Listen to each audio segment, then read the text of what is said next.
रंगदारी के बात ना कर, औकात में रह औकात में। रंगदारी के बात न कर, सगरो बाटे हाला, राइफल से खूटा ठोकाला। अरे हमरे घर से रंगदारन के दाल रोटी जाला, राइफल से खूटा ठोकाला। का बुझली रे बेटा?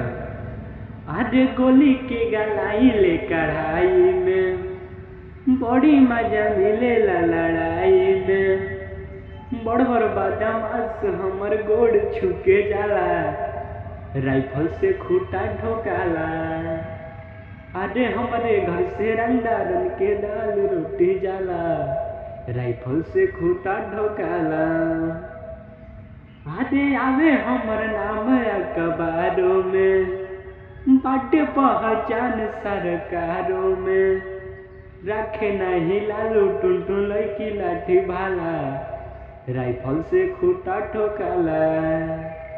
अरे हमरे घर से रंगदारन के दाल रोटी जाला, राइफल से खूटा ठोकाला।